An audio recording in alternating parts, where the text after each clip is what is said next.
안녕하세요. 사연에 빠지다의 DJ 민영입니다. 오늘도 두 가지 사연 준비되어 있는데요. 끝까지 함께 해주시고요. 구독과 좋아요 버튼도 눌러주세요. 그럼 오늘의 사연 함께 시작해 볼게요. 안녕하세요. 얼마 전 결혼해서 행복한 신혼을 보내고 있는 여자입니다. 저와 남편은 정말 이렇게 잘 맞는 사람이 있을 수 있나 싶을 정도로 대화도 잘 통하고 성향도 잘 맞는 천생연분이에요. 이런 남편과 결혼하기까지 참 많은 일들이 있었네요. 주변의 반대는 물론이고 생각지도 못했던 사건들까지. 항상 재미있게 채널을 시청하고 있기에 제 이야기도 공유하고 싶어 사연을 보내봅니다. 저는 홀어머니 밑에서 자랐습니다. 어머니 외에는 그 어떤 친인척도 없이 자랐어요. 친아버지, 친할머니, 친할아버지는 물론이고 외할아버지, 외할머니조차 얼굴을 뵌 적이 없습니다. 어머니께 형제 자매 또한 없었고 심지어 가까이 지내는 지인이나 친구도 없었어요. 말 그대로 완전히 어머니와 저 둘뿐이었습니다. 덕분에 저는 평범한 어린 시절과는 조금 거리가 있는 학창시절을 보냈어요. 사실 이 사연을 쓰면서 제 학창시절에 대해 어떻게 이야기를 써내려가야 할지 걱정이 많았습니다.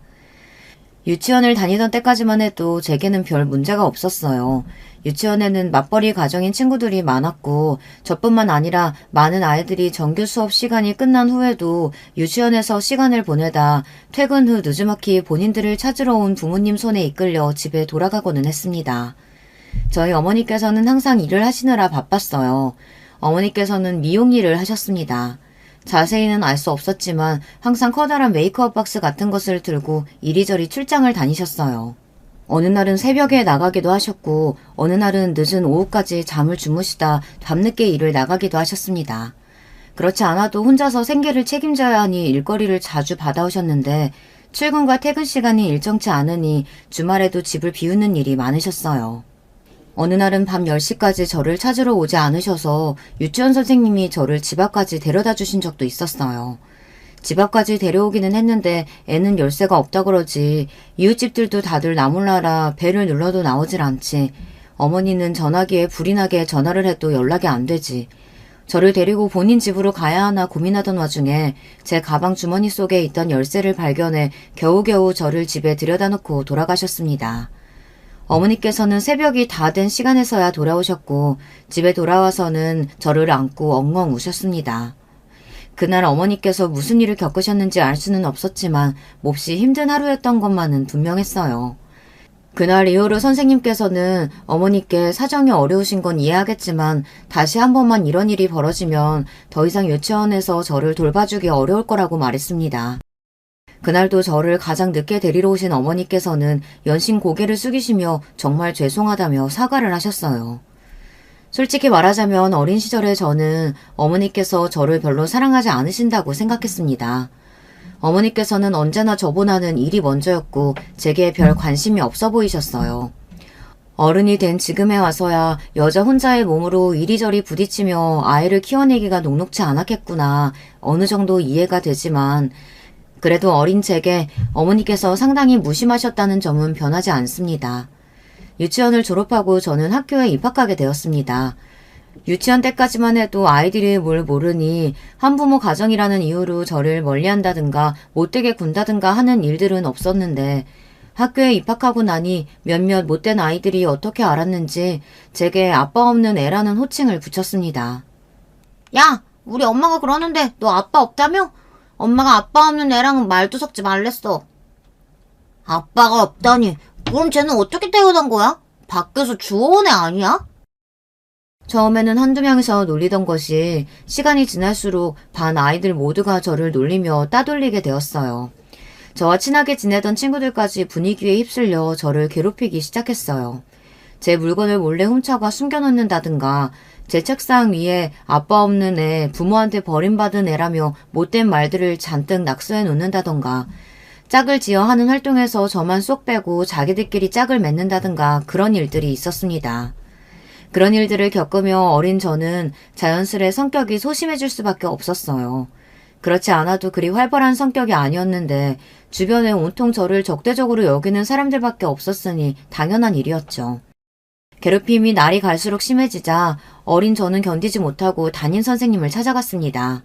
당시 선생님께서는 젊은 여자 선생님이었는데 부임한 지 얼마 되지 않아 열정이 가득한 사람이었던 걸로 기억해요. 그런 선생님께 반 아이들이 아빠 없는 애라고 언어폭력을 일삼았던 사실과 제 물건들을 몰래 가져가서 버려놓는다던가 제게 종이 뭉치 등 쓰레기를 던지는 등의 행동들을 한다. 저는 아무 잘못도 하지 않았는데 이런 괴롭힘을 당하니 너무 힘들다. 그간의 일들을 모두 털어놓자 선생님께서는 떨떠름한 반응을 보이셨습니다. 그래? 우리 반에서 그런 괴롭힘이 벌어지고 있는 줄은 몰랐네. 일단 알았으니까 반으로 돌아가렴. 저는 그때까지만 해도 순진하게 선생님이 모든 일들을 다 해결해 주실 거라고 굳게 믿고 있었어요. 앞으로 반 아이들과 다시 친해지고 행복한 학교 생활을 보낼 수 있을 것이라고요. 그러나 그것은 모두 제 착각이었습니다. 얼마 뒤 교실로 돌아오신 선생님께서는 반 아이들과 제가 모두 함께 있는 자리에서 방금 제가 말씀드렸던 이야기를 꺼내셨어요. 자, 혹시 우리 반에서 다른 친구를 괴롭히는 친구들이 있나요? 쌤이 이리 나와봐. 너를 괴롭힌 친구들을 모두 칠판 앞으로 불러줄 수 있겠니? 전혀 예상하지도 못했던 일에 가슴이 쿵쿵 뛰다 못해 터지는 것 같았습니다. 반 아이들 모두의 시선이 저에게 향했고 그 시선은 하나같이 짜증과 경멸이 섞인 시선이었어요. 제가 선뜻 앞으로 나서지 못하고 자리에 앉아있자 선생님께서는 연신 재촉을 하시며 저를 잡아 이끌어 칠판 앞에 세워놓으셨어요. 저를 괴롭히던 아이들은 어디 한번 불러내보라는 듯 당당한 눈빛으로 저를 바라보고 있었습니다. 지금 다시 떠올려도 숨도 제대로 쉬어지지 않을 만큼 끔찍한 기억이에요. 저는 결국 그동안 저를 괴롭혔던 그 어떤 아이도 불러낼 수 없었고 한참을 칠판 앞에 혼자 서 있다가 교실을 박차고 뛰어나가 버렸습니다.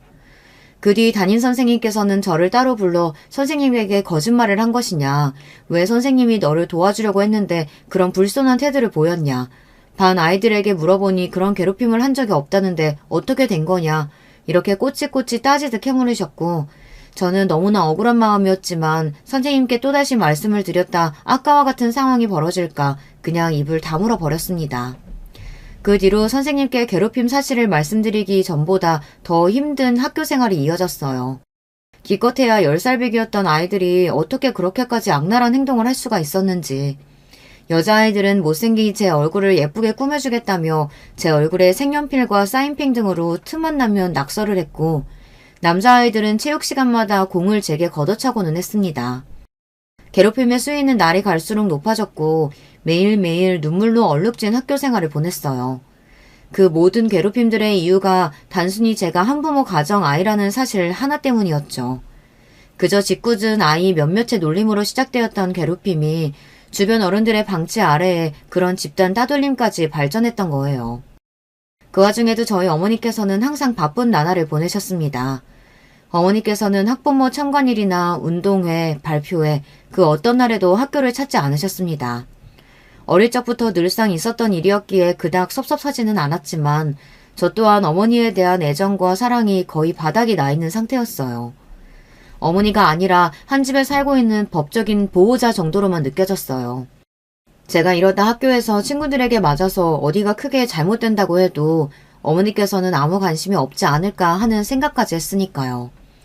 솔직히 말하자면 그 당시에 제게 조금만 관심을 기울여줄 어른이 있었다면 제가 그렇게 지옥 같은 학창생활을 보내지는 않았을 거예요. 누가 봐도 저는 괴롭힘 당하는 아이였으니까요. 제 물건들은 언제나 새 것에서 헌 것으로 바뀌었고 제 몸에는 생채기가 가득했으며 저는 언제나 우울한 얼굴을 하고 있었어요. 등하교도 항상 혼자, 소풍이며 학교 행사는 전혀 기대하는 눈치가 아니었고 그 나이 또래 아이답지 않게 말도 없고 몹시 조용했어요. 당시 어머니께서 제게 학교 생활이 어떻냐 조금이라도 관심을 기울여줬다면, 힘든 일은 없냐, 든든한 어른의 모습을 제게 보여줬다면 어땠을까, 이런 원망 섞인 상상을 지금도 자주 하곤 합니다. 중학교에 입학한 후로는 더더욱 암담한 생활이 제 앞에 펼쳐졌거든요. 솔직히 그 당시의 이야기를 이 글에 적는 것이 참 많이 망설여집니다. 오랜 시간이 지났지만 제게는 아직도 큰 상처로 남아있는 이야기이고 그 아이들의 얼굴을 떠올리기만 해도 손이 덜덜 떨릴 정도로 트라우마가 큽니다. 혹여나 이 사연을 듣고 저를 알아보는 사람이 있을지 걱정이 되기도 하고요. 그렇지만 저는 지금껏 그 당시의 저를 돌아보고 이런 억울하고 고통스러운 마음을 보듬어준 적이 없었던 것 같아요. 떠올리는 것만으로도 몹시 힘들고 타인에게 제 치부를 드러내는 심정이라 사연을 쓰다 말다 스스로도 고민이 많았습니다. 그렇지만 이런 기회가 아니라면 앞으로 평생 그 누구에게도 얼굴을 마주하고 이야기를 털어놓을 수 없을 것 같아요. 익명으로 보내는 사연이기에 조금 더 용기를 낼 수 있는 것 같습니다. 어린 저는 중학교에 입학하기만 하면 이전과는 다른 생활이 시작될 거라고 생각했습니다. 저를 괴롭히던 아이들과는 모두 안녕이고 새로운 곳, 새로운 친구들과 새로운 시작을 할 수 있을 거라는 착각을 했습니다. 중학교에 입학하고 저는 크게 절망하게 되었어요. 오래전부터 저를 괴롭혀오던 아이들이 반에 하나둘 섞여 있었고 그 아이들이 소문을 내고 다닌 덕분에 저는 중학교에서도 친구 하나 제대로 사귀어보지 못한 채 따돌림의 대상이 되었습니다. 너무 억울하고 분한 마음이었어요. 도대체 내가 뭘 잘못했다고, 내가 그저 아빠 없는 애라서, 그 사실이 저 아이들에게 어떤 피해를 줬는데 내가 왜 이런 꼴을 당해야 하는 건가. 잠깐이나마 가졌던 희망이 산산조각 나자 더욱 큰 절망이 저를 찾아왔습니다. 중학교 시절 제가 당했던 괴롭힘을 여기에 전부 다 적을 수는 없을 것 같아요. 하나부터 열까지 정말 큰 상처로 남은 것들 뿐입니다. 체육 시간에 반 아이들 모두가 제 기구에 장난을 쳐놓고는 제가 다치는 모습을 보고 비웃었던 일, 제 가방을 통째로 소각장에 가져다 버려 울며 가방을 찾아 헤맸던 일, 어머니에 대해 입에 담을 수도 없는 거짓말을 하며 헛소문을 퍼뜨린 일, 전학교와 마찬가지로 중학교 선생님들께서도 아이들의 괴롭힘에 무관심하셨고 좋지 않은 기억이 있었기에 쉽게 도움을 청할 생각이 들지 않았어요. 지금과 달리 인터넷도 발달하지 않았고 학교 폭력에 대한 인식이 그닥 심각하지 않았던 때라 교내의 신고 시스템 같은 것도 제대로 준비되어 있지 않았습니다. 당연히 어머니께서도 제게 무관심하시기는 마찬가지셨어요. 그쯤부터는 저 또한 어머니를 가족이라고 생각하지 않았기에 먼저 말을 거는 일이 없었습니다. 제게 어머니는 그저 같이 사는 아줌마 정도의 존재였어요. 어머니 덕분에 입고 먹고 자는 데에는 문제가 없었지만 그저 그뿐이었습니다. 당시에 저는 매일같이 죽고 싶다는 생각만 하며 살았거든요. 게다가 나이가 들수록 어머니가 원망스러운 마음이 커져만 갔습니다. 제가 학교 아이들에게 괴롭힘을 당하게 된 이유는 전부 어머니 탓이었으니까요. 제가 멀쩡히 아버지가 계시는 평범한 가정에서 태어나 자랐다면 이런 삶 따위는 살지 않아도 됐을 텐데 왜 어머니는 나를 낳아서 이런 환경에 방치하고 계신 걸까? 내가 어느 날 죽어버리면 안타까워하시기는 하실까? 저를 괴롭히는 아이들도 몹시 원망스러웠지만 그 누구보다도 원망스러웠던 것이 바로 어머니였던 것 같아요. 어머니께서는 항상 새벽에 나가 밤 늦게 돌아오셨고 매일 피곤해 보이셨어요. 그나마 주말에는 얼굴을 마주할 기회가 있었지만 저와 어머니의 식탁에는 언제나 적막만이 흘렀습니다. 이쯤까지 사연을 들으신 분들은 조금 답답한 마음이 들기도 하시겠죠. 그렇게 힘든 상황에 처해 있으면 왜 어머니께 그 사실을 말씀드리지 않았나 싶으실 거예요. 아무리 어머니가 제게 무관심해 보이고 바빠 보였다 하더라도 그래도 어머니인데 분명 제가 괴롭힘 당하는 사실을 아셨다면 도움을 주셨을 거라고요. 네, 저도 그렇게 생각했습니다. 그래서 중학교에 입학한 지 얼마 지나지 않아 어머니께 어렵사리 이야기를 꺼냈어요. 학교 아이들이 나를 괴롭힌다. 내 물건을 빼앗아가기도 하고 날 때리기도 하고 모두가 보는 앞에서 내게 굴욕을 주기도 하고 인격 모독적인 언행을 한다. 더 이상 버티기가 어렵고 학교 그만두고 싶다. 그렇게 눈물을 터뜨리며 간신히 쏟아낸 제 말에 돌아온 어머니의 대답은 단 한마디였습니다. 안 돼. 아무리 힘들어도 학교는 졸업해야지. 네가 뭘 잘못한 거 아냐? 애들이 이유도 없이 널 괴롭힐 리가 없잖아. 애들하고 잘 지내보려고 노력은 해봤어? 선생님한테 말씀은 드렸고? 그렇게 냉정한 말투로 저를 제대로 쳐다보시지도 않으시며 말씀하시던 어머니의 모습이 아직도 생생히 기억나요. 저는 그 말에 한마디 대답도 제대로 하지 못하고 그대로 몸을 일으켜 방 안으로 들어가 버렸습니다. 그래도 이 세상에서 유일하게 내 편이라고 생각했던 사람에게 배신당한 기분이었어요. 그동안 애써 어머니께서 바쁘셔서 그런 거겠지. 정말 나를 사랑하지 않는 건 아니겠지. 내가 이런 상황에 처해 있다는 걸 알면 누구보다도 화를 내시고 나를 위해 뭔가를 해주시겠지. 그렇게 막연하게 믿었던 마지막 희망의 끈이 단칼에 잘리는 기분이었습니다. 그렇게 밤새 방 안에서 숨죽여 울었어요. 그날 이후로 어머니께 제 학교 생활에 관련된 이야기는 물론 먼저 말을 꺼내지 않게 되었습니다. 어머니 또한 제게 다시 그 이야기에 대해 되묻지 않으셨어요. 이제 와서 돌이켜보면 어머니께서도 그 당시 타인을 돌봐주실 만한 상황이 아니었던 것 같아요. 어머니께서도 정신적으로 많이 지치시고 아픈 시기였거든요. 그렇지만 다시 생각해도 그런 모든 것들은 면죄부가 될 수 없다고 생각합니다. 어찌되었든 한 아이의 부모라면 제대로 해내야 할 역할이 있는 것이니까요. 아무리 본인이 힘들고 지치는 상황이었다고 한들 다 큰 성인과 어린아이가 겪는 세상은 다른 법이잖아요. 그렇게 저는 고통만 가득했던 중학교를 졸업했습니다. 정말 운이 좋았던 것은 그 당시에 어머니의 일 때문에 이사를 가게 되었다는 것입니다. 그것도 꽤 먼 지역으로요. 보통 아이들은 익숙한 곳을 떠나는 일을 싫어하겠지만 제게는 정말 너무나 다행인 소식이었어요. 저를 괴롭히던 사람들을 떠나 저를 모르는 완전히 새로운 곳에서 새 출발을 할 수 있게 되었으니까요.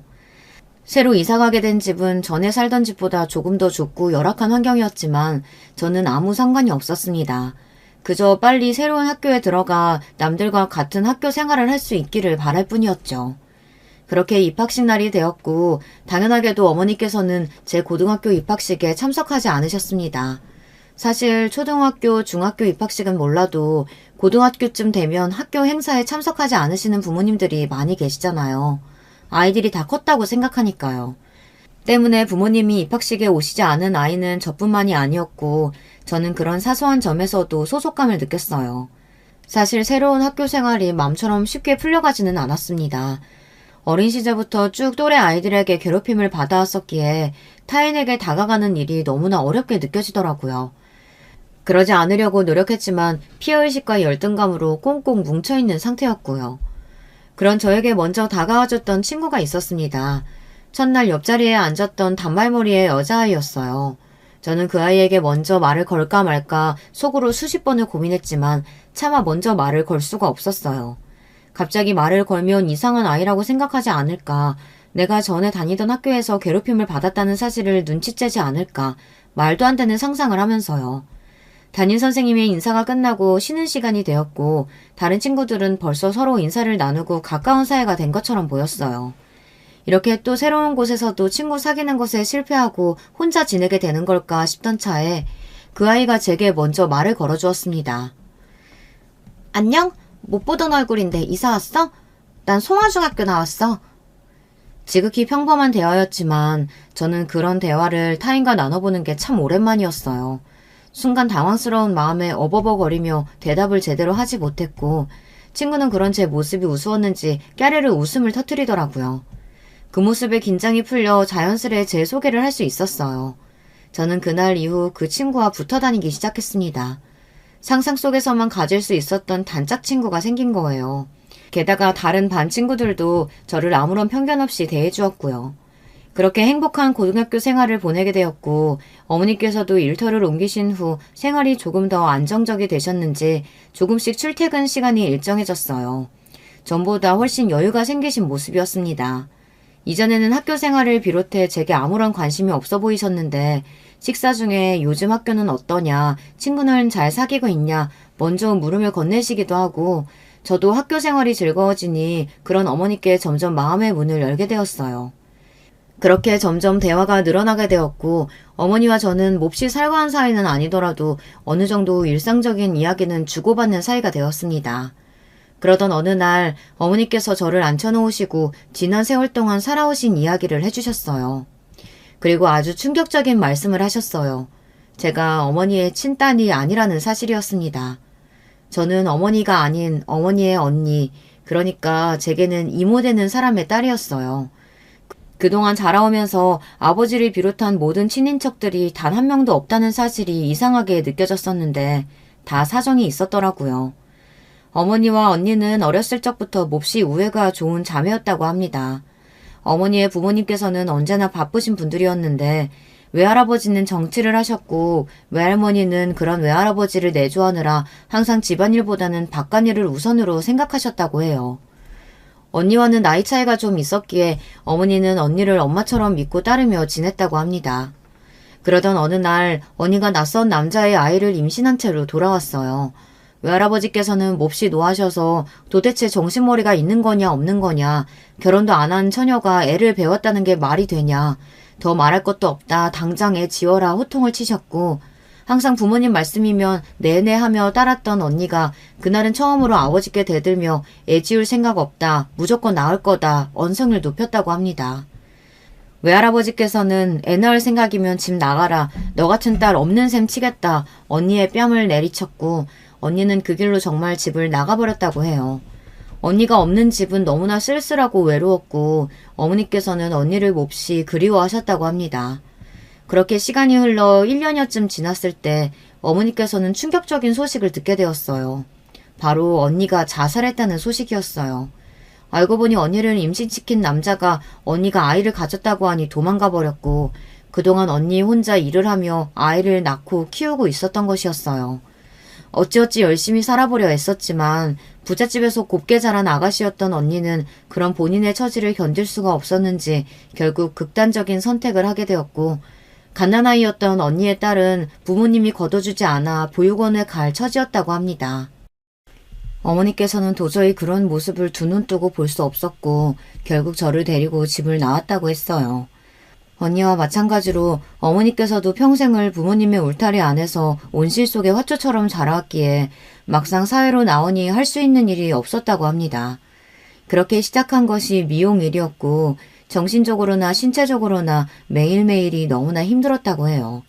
결혼은커녕 남자를 제대로 만나본 적도 없었던 어머니에게 하루아침에 아이가 생긴 것인데 아무리 죽은 언니를 위한 일이었다고 하더라도 어머니께서 진짜 엄마처럼 저를 사랑해 주시기란 쉬운 일이 아니었겠죠. 게다가 널 보면 언니를 버리고 간 그 얼굴도 이름도 모르는 그 남자가 떠올랐어. 그래서 네가 미울 때도 많았다. 너 때문에 내 인생이 망했다고 생각할 때도 있었어.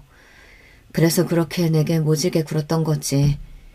사실 너도 네가 선택한 부모 인생이 아닌데도 그저 원망할 대상이 없어서 너를 원망했던 거야. 완전히 부모 자격 실격인 거지.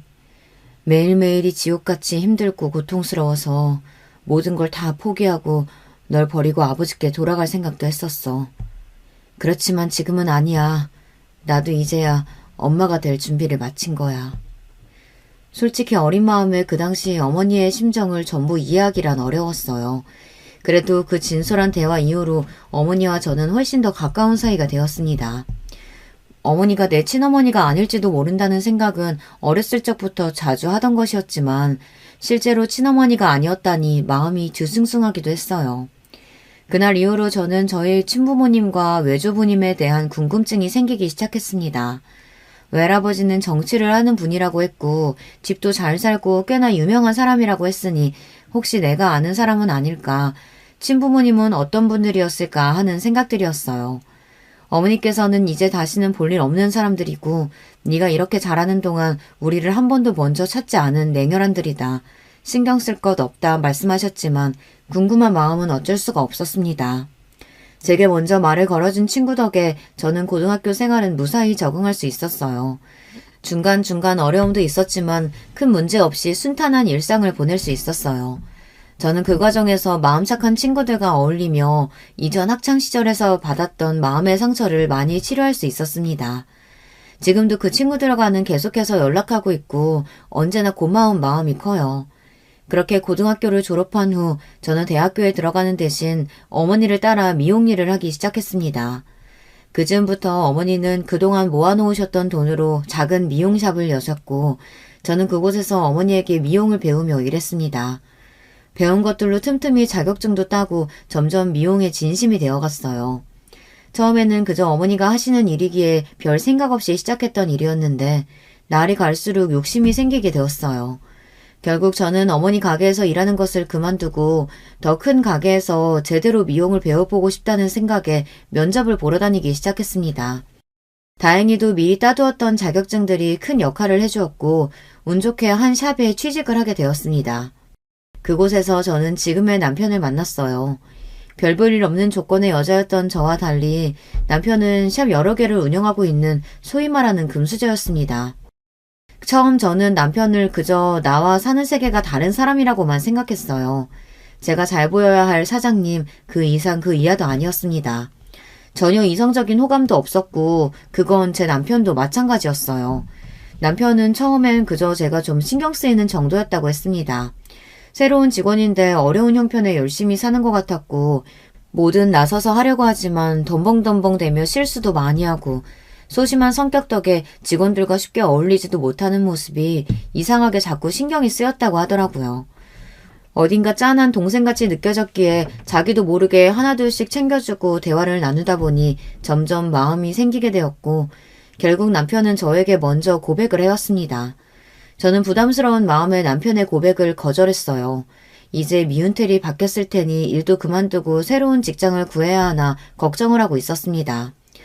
하지만 제 걱정과는 달리 남편은 제게 본인의 마음을 강요하지도 고백을 거절당한 것도 기분 나빠하지도 않았어요.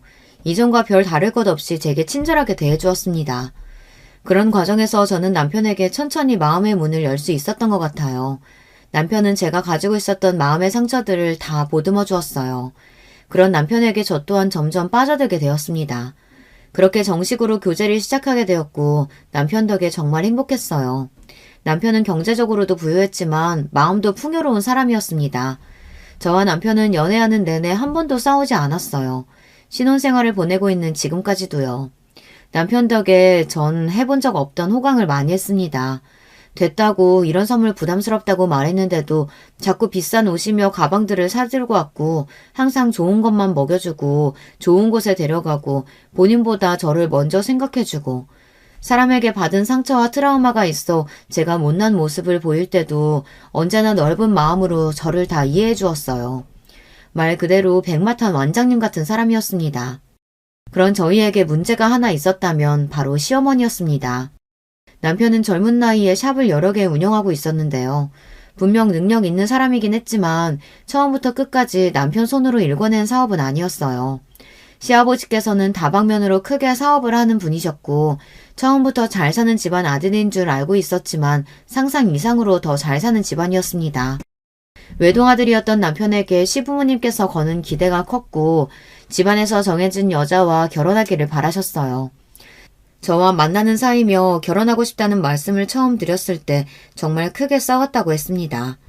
그 얘기를 전해 듣고 나니 저희 친어머니가 생각나기도 했어요. 잘 사는 집안 자식이라고 다 좋은 건 아니구나. 본인 인생을 본인이 결정하지 못하는 경우가 많겠구나 하고요. 솔직히 저는 시댁 식구들의 반대 앞에 당당해질 수가 없었습니다. 제가 남편에 비해 한참 모자란 사람인 것이 사실이니까요. 애초에 만남을 시작할 때부터 제 욕심이라고 생각했고 억지를 부려 남편 앞길을 가로막고 싶은 생각은 전혀 없었어요. 그러나 남편은 그런 제게 허튼 생각하지 말라며 나는 너하고 꼭 결혼할 거다. 부모님께서 아무리 반대하셔도 내 뜻을 굽힐 생각은 전혀 없다. 저를 안심시켰습니다. 시아버지께서는 그래도 지들이 좋다는데 그냥 허락하자 하셨지만 시어머니께서는 끝까지 저를 반대하셨어요. 그렇지만 더 이상 반대하시면 집안과 연락을 다 끊고 나가서 둘이 바닥부터 시작해서 살겠다 고집을 부렸던 남편 덕에 결국 시어머니께서도 저희의 결혼을 허락하시게 되었습니다. 마지못해 결혼은 허락하셨지만 여전히 저는 시어머니의 눈엣 가시였기에 저를 곱게 봐주시진 않았어요. 언제나 제게 못 배워먹은 애라며 저런 수준 떨어지는 애를 어떻게 집안 식구를 들이냐 면전에 대고 구박을 하셨습니다. 어머니께서도 결혼을 그닥 반기는 눈치는 아니셨어요. 수준 맞는 사람이랑 만나 둘이 행복하게 결혼하고 살았으면 좋겠는데 꼭 그렇게 어려운 길을 가야겠냐. 너희 친어머니 얘기도 해주지 않았었냐. 사람이 너무 욕심을 부리면 안 되는 법이라면서요. 그렇게 순탄치 않은 결혼 준비였는데 상견례 자리에서 일이 터졌습니다. 시어머니께서 어머니를 너무 무시하는 바람에 어머니가 결국 참지 못하고 언성을 높이신 거예요. 당신네들만 이 결혼 반대하는 줄 알아? 나도 당신들 같이 돈만 많고 사람 무시하는 집안이랑은 상정도 하기 싫어. 돈이면 단 줄 알아? 나도 돈 있을 만큼 있어 봤어. 세상엔 돈보다 중요한 게 있는 거야. 뭐야? 못 배워먹은 집안 아니랄까봐 어디서 반말이 찍찍하면서 사람한테 삿대질을 하는 거야? 사람이 없으면 고개를 좀 숙일 줄도 알아야지. 가진 건 쥐뿔도 없는 주제에 자존심만 세가지고는. 두 사람 다 지금 상견례 자리에서 뭐 하시는 겁니까? 애들 보기 부끄럽지도 않아요? 결국 상견례 자리는 엉망이 되었고 시어머니께서 저런 집안과는 절대 결혼 못한다며 파혼을 선언하셔서 파토가 날 뻔했어요. 그렇지만 언제나 과묵하시던 시아버지께서 나서서 이제 좀 그만하라며 아들이 좋다고 하고 사돈 말대로 돈이 다가 아니지 않느냐. 저렇게 심지 곱고 올곧은 사람이면 애도 잘 키웠을 거다. 더 이상 왈가왈부 토달지 말고 결혼시키라 못을 박으셨어요. 결국 저희는 그날 날짜를 잡게 되었습니다. 그렇게 말도 많고 탈도 많았지만 앞으로 일이 순탄하게 풀려갈 일만 남았다고 생각했어요. 그렇지만 결혼을 한 달가량 남겼던 어느 날 저희 어머니께서 갑작스레 제 곁을 떠나시게 되었습니다. 사이는 위암이었고 알고 보니 어머니께서는 오래전부터 투병을 해오셨지만 그 긴 시간 동안 제게 아무런 티를 내지 않으셨던 것입니다. 어떻게 그 긴 시간을 힘든다는 말씀 한마디 하지 않고 혼자서 버텨오셨던 건지. 암을 발견했을 때 이미 말기였기에 굳이 수술을 한다거나 더 이상의 연명치료를 하지 않고 고통을 줄여주는 진통제만으로 버티며 담담히 죽음을 받아들이셨다고 했어요. 그렇게 저는 하루아침에 천외고아가 되었습니다. 어머니께 저는 처음부터 끝까지 마음의 짐만 되는 존재였다는 생각을 지울 수가 없었어요. 어머니가 많이 원망스럽기도 했지만 그만큼 어머니께 많이 기대고 있었고 세상 하나뿐인 가족이었던 어머니를 정말 많이 사랑했습니다. 어머니께서 암이라는 사실을 혼자서 아시고 긴 시간 동안 버티시는 동안 저는 남편과 연애하며 결혼할 생각에 들떠있기만 했다니 죄책감과 죄송함이 이루 말할 수 없었어요. 어머니의 장례를 준비하면서 너무나 슬펐습니다. 그런 제게 남편은 결혼을 미루자는 이야기를 꺼냈습니다. 마음 추스르고 어느 정도 주변 정리가 되었을 때 결혼하는 것이 좋을 것 같다면서요. 시어머니께서는 옳다구나 하고 그래 이 기회에 좀 더 진지하게 결혼에 대해 다시 고민해보라며 너희 어머니께서도 이 결혼 반대하시지 않았냐.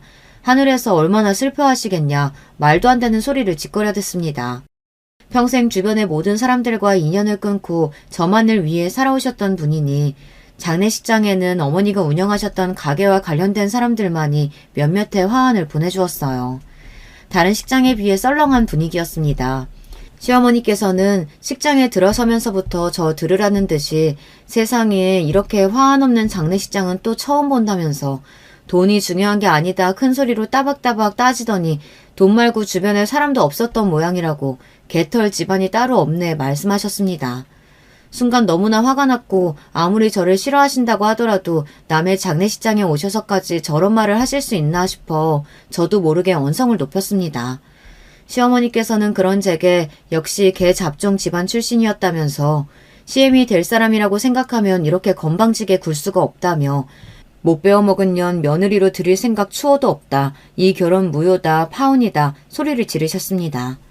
그쯤 되니 저도 더 이상 참을 수 없었기에 이런 취급을 받을 바에 저도 결혼 안 하겠다고 소리를 지르려던 찰나 조용하던 식장 입구에 갑자기 인기척이 느껴지더니 정장을 입은 남자들이 우르르 몰려 들어오기 시작했습니다. 갑자기 일어난 일에 저와 시어머니 남편 모두 어안이 벙벙한 채로 그 광경을 지켜보고 있었어요. 정장을 입은 남자들 사이로 딱 봐도 귀티가 철철 흐르는 할아버지 한 분이 제게 다가오시더라고요. 그러더니 제 손을 꼭 잡고 제 이름을 말씀하시며 그동안 고생 많았다 말씀하시는데 본능적으로 알 수 있었습니다. 이분이 제 외할아버지시구나 하고요. 어머니께서 돌아가셨다는 소식을 듣고 급하게 오느라 화환이고 뭐고 아무것도 준비를 못했다며 혼자서 장례 치르느라 얼마나 힘들었냐. 본인이 제 할아비라 말씀하시는데 옆에서 그 얘기를 듣고 계시던 시어머니 얼굴이 새파랗게 질려있더라고요. 분명 가족이라고는 엄마밖에 없다고 하지 않았냐. 할아버지라니 그게 무슨 말이냐 따지듯 제게 물어오시는데 외할아버지께서 그동안 인연이 닿질 않아 서로 모르고 지내고 있었다. 이제라도 손녀를 찾았으니 그동안 못해줬던 거 다 해주려고 한다 답하셨어요. 시어머니께서는 믿기시지 않는다는 표정으로 저와 할아버지를 번갈아 쳐다보시다가 급하게 장례식장을 빠져나가셨습니다. 남편 또한 너무나 놀랐지만 일단 나중에 다시 이야기하자며 시어머니를 따라 식장을 빠져나갔고 저와 할아버지는 자리에 앉아 그간의 이야기를 나누었어요. 외할아버지께서는 어머니가 돌아가시기 얼마 전 본인을 찾아왔다 말씀하셨어요. 그동안 왜 나와 언니 아이를 찾지 않았냐 물어오는 어머니께 뭐라 대답할 말이 없다고 하시더라고요. 어머니가 저를 데리고 집을 나간 후 외할아버지께서는 괘씸한 마음이 크셨다고 합니다. 딸이라고 둘 있는 거 정성 들여 키워놨더니 부모 마음도 모르고 차례대로 집을 나가기나 하고 먼저 다시 돌아와 제발 받아달라 사정하지 않으면 절대 받아줄 생각이 없었다고 해요. 본인의 처지를 비관해 극단적인 선택을 했던 제 친어머니처럼 어머니 또한 얼마 버티지 못하고 다시 꼬리를 내리고 집으로 돌아올 거라고 생각하셨다고 합니다. 그러나 1년, 2년 시간이 지나고 10년이라는 긴 세월이 지날 동안 어머니께서는 돌아오기는커녕 연락 한 통이 없었고 그쯤 되니 놓여왔던 마음은 많이 잊혀지고 어머니와 제가 걱정이 되셨다고 하더라고요. 그치만 그놈의 자존심이 뭐라고 먼저 연락할 생각은 들지 않았다. 그저 어디서 어떻게 살고 있는지 조사해보니 생전 몸쓰는 일이라고는 해본 적도 없던 애가 미용실에서 일을 하고 있다고 하더구나. 아이도 별 문제 없이 학교 다니고 있다고 하고 잘 살고 있는 것 같기에 그때는 그저 그 사실을 안 것만으로 만족했어. 그렇게 외할아버지께서는 또 긴 세월 동안 저와 어머니를 잊고 본인 인생에 집중하며 열심히 달려오셨다고 해요. 그렇게 본인이 목표하던 자리에 도달하고 인생을 되돌아보게 되었을 때 그제서야 딸들에게 너무나 매정했던 본인의 행동이 몹시 후회가 되셨다고 합니다. 그때 마침 어머니께서 외할아버지를 찾아오셨고 어머니께서는 본인이 위암 말기라며 곧 죽는다는 소식을 외할아버지께 전하셨어요. 어머니께서는 나 곧 죽는다. 언니 딸은 곧 결혼한다. 내가 죽고 나면 그 애 혼자 세상에 남겨질 것 같아 걱정되는 마음에 아버지 찾아온 거다. 난 솔직히 아직도 부모님이 많이 밉다. 그래도 언니 딸이 무슨 죄가 있냐. 아버지 하나뿐인 손녀니 나 죽고 나서 부디 잘 챙겨주시길 바란다. 그렇게 어렸던 애가 결혼한다고 잔뜩 들떠있는데 내가 보기엔 아직도 철부지나 다름없다. 아버지께서 나한테 조금이라도 미안한 마음이 있다면 나 죽고 나서 모르는 척 하지 말아달라는 말을 남기고 덤덤히 돌아가셨다고 합니다. 그렇게 얼마 지나지 않아 어머니께서는 정말 돌아가셨고 뒤늦게 그 소식을 접하신 외할아버지께서는 사람들을 이끌고 장례식장을 찾아오셨던 것이었습니다. 저는 정치에 관심이 없어 잘 몰랐지만 외할아버지께서는 제 생각보다 훨씬 더 유명하신 분이었어요. 사연에 실명을 언급할 수는 없지만 아마 여러분께서도 수도권에 살고 계시다면 한 번쯤 들어보셨을 만한 분이실 겁니다. 어머니께서 잘 사는 집에서 태어나 자랐다고 하셨을 때 잘 살아봤자 아마 시댁이랑 비슷한 수준이겠거니 막연히 생각만 했었는데 알고 보니 비교도 되지 않는 다이어수저 집안 출신이었어요. 그런 부귀영화를 뒤로하고 죽은 언니를 위해 맨몸으로 애 하나 데리고 나와 평생을 고생만 하다 쓸쓸하게 돌아가셨다니. 어머니가 원망스럽기도 하고 한때는 남보다 못한 사이라고 생각했지만 모든 사실을 다 알게 된 지금은 너무나 감사하고 죄송한 마음이 큽니다. 저를 위해 어떤 희생을 하셨는지 어떤 조건들과 행복한 인생을 뒤로하고 저를 선택하셨던 것인지 이제는 다 알고 있으니까요. 그렇게 장례식이 마무리되고 외할아버지께서는 괜찮다고 손사래를 치는 제게 결혼 축하 선물이라며 최고급 아파트와 함께 제가 운영할 수 있는 미용샵을 오픈해 주셨어요. 사실 저만의 가게를 가지는 것은 오래전부터 꿈같은 일이었는데요. 지금도 현실이 믿기지가 않아요. 어머니를 잃은 슬픔이 채 가시기도 전에 새로운 가족이 생겨 얼떨떨한 기분입니다. 장례식장에서까지 개 잡종 집안인의 모내에 큰 소리를 떵떵 치시며 파혼을 외치시던 시어머니께서는 지금은 완전히 다른 사람이라도 되는 듯 제 앞에서 설설 기고 계세요. 정확히는 모르지만 알고 보니 외할아버지께서 시아버지 사업에 도움을 많이 주신 분이었다고 하더라고요. 솔직히 아직도 실감이 나질 않아요. 드라마에서나 보던 일이 제게 실제로 일어나다니. 학창시절 친구들에게 아빠 없는 애라고 괴롭힘받으며 지냈던 때만 해도 제가 세상에서 제일 불행한 사람이라고 생각했거든요. 멋있고 부자인 아버지께서 어느 날 왕자처럼 제 앞에 나타나 저를 구해주는 상상을 매일 밤 하며 잠들었어요. 그런 상상을 하면서도 절대로 일어날 일이 없다는 것을 스스로 알고 있었기에 참 비참했었는데 철없는 어린애가 하던 상상 속에서나 일어나는 일이 정말 현실에서 벌어지다니요. 남편은 정말 잘 됐다며 이제라도 가족을 찾아서 다행이다 진심으로 저를 축하해 주었어요. 시아버지께서도 다른 사람도 아니고 본인 사업에 큰 도움을 주신 외할아버지의 손녀였다니 정말 운명이라는 것이 존재하는 모양이라며 앞으로 한 가족처럼 잘 지내보자 제 등을 토닥여 주셨습니다. 애초에 시아버지께서는 제 결혼을 크게 반대하시지 않는 분이셨으니 제가 외할아버지의 손녀라고 해도 크게 태도가 변화지지 않으셨어요. 시어머니 쪽은 이야기가 좀 많이 다르지만요. 그동안 제게 막말과 폭언을 쏟아내며 매사에 구박을 일삼았던 시어머니께서는 살얼음판을 걷는 기분이신 모양입니다. 제가 외할아버지께 그동안의 시어머니의 만행을 전부 다 일러바치고 복수라도 할까봐 걱정이 되시는 거겠죠.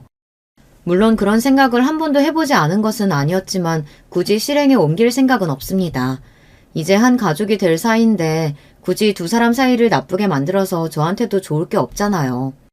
다만 굳이 시어머니께 그런 짓을 하지 않을 거라고 말씀드려 안심시켜드릴 생각도 없습니다. 저도 당한 만큼 시어머님도 마음고생 좀 해보시라는 마음이 조금은 있어요. 그렇다고 제가 어머니께 갑질을 하거나 건방지게 군다든가 선을 넘는 괴롭힘을 하는 건 아니니까요.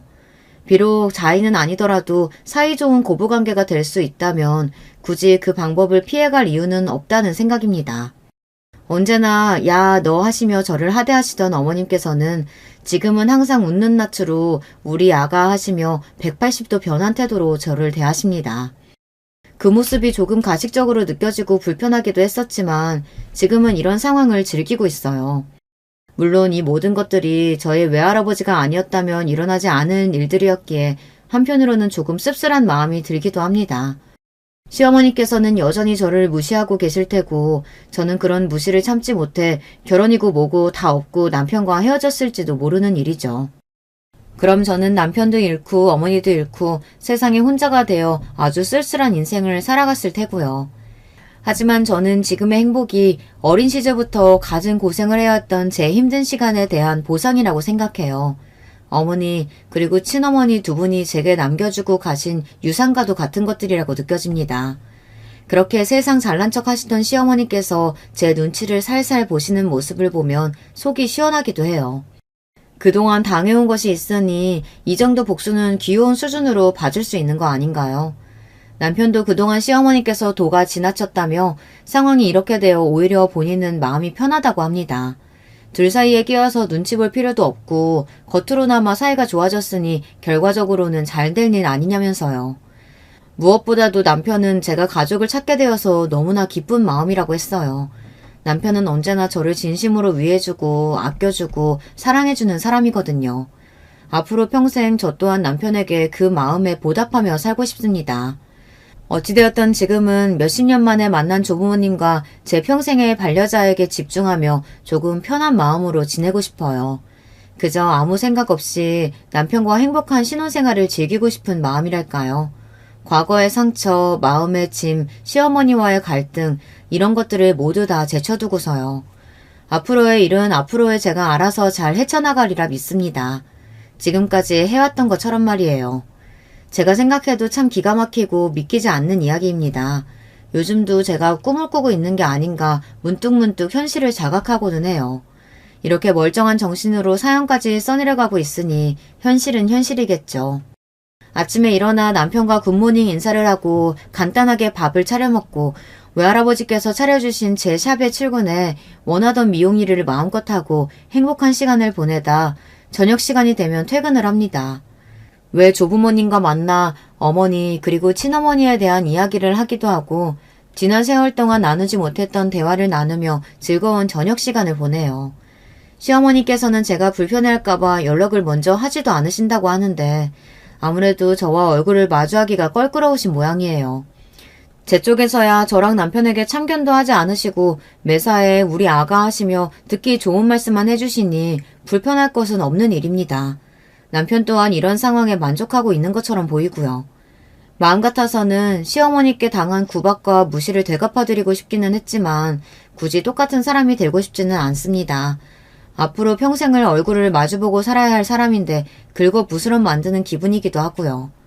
게다가 본인이 그렇게 무시하던 사람 눈치를 보며 지내고 계시는데 그렇게 자존심 세고 본인 집안에 대한 자부심이 하늘을 찌르던 분께서 그 사실만으로도 얼마나 속이 불편하시겠어요.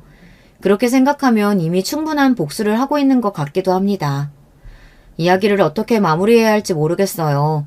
앞서 여러 번 말했듯이 요즘 제가 정말 꿈속에서 살고 있는 것만 같아요. 물론 돌아가신 어머니와 친어머니를 생각하면 마음이 무거워지기는 하지만 하늘에 계신 두 분께서도 제가 두 분에 대한 죄책감으로 슬픈 인생을 살기를 원하시지는 않을 거라고 생각합니다. 저를 위해 인생을 바치신 두 분과 지금 제 곁에 있는 가족들을 위해서라도 고통으로 가득 찬 과거를 돌아보며 후회 많은 인생을 살기보다는 마음의 상처를 보듬고 앞으로 나아가는 인생을 살고 싶어요. 남들은 멋있게 글을 마무리하던데 저는 마지막 부분에서 한참을 써내려가지 못하고 망설이고만 있네요. 거창한 인생의 가치관이나 교훈 같은 걸 남기기에는 제 스스로 아직 부족한 사람이라고 느껴져서요. 저도 아직 인생을 다 살아본 것은 아니기에 어떻게 살아라, 어떻게 해라 이런 이야기는 쉽게 남기기가 어렵네요. 다만 확실한 것은 과거에 갇혀있지 않고 언제나 앞을 바라보며 사는 사람이 되고 싶다는 제 다짐입니다. 여기까지 제 이야기 들어주신 모든 분들께 감사드려요. 언제나 행복하고 평안한 일상만이 가득하시길 바라겠습니다. 여러분, 두 번째 사연 시작하기 전에 좋아요, 구독 꼭 눌러주실 거죠? 그럼 두 번째 사연 바로 시작합니다. 안녕하세요. 저는 요새 머릿속이 하도 복잡하고 가슴은 꽉 막힌 듯 답답한 상태를 안고서 지내고 있는 사연에 빠지다 여성 애독자입니다. 저라는 사람의 배경을 먼저 설명해보자면 어렸을 적에 아버지를 잃고 홀어머니 아래에서 자랐습니다. 편부모 가정이었죠. 형제는 오빠가 한 명이 있고요. 아버지는 허망하게도 새벽 어두운 시각에 뺑소니 사고를 당하셔서 집에서 불과 100m도 떨어지지 않은 곳에서 돌아가셨습니다.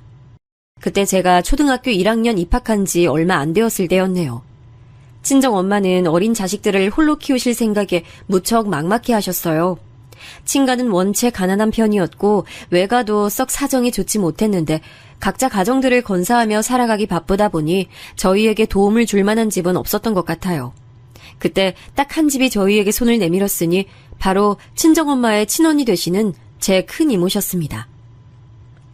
경자야, 내가 인맥이 좀 있어서 부동산 개발 쪽으로 정보 가지고 있는 거 너도 내가 일전에 말 흘린 적이 있어서 알고 있지?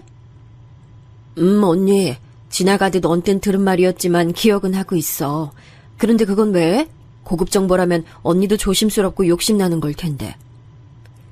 나도 당연히 욕심나지. 이번에 뜬 정보대로라면 이거 완전 노다지야.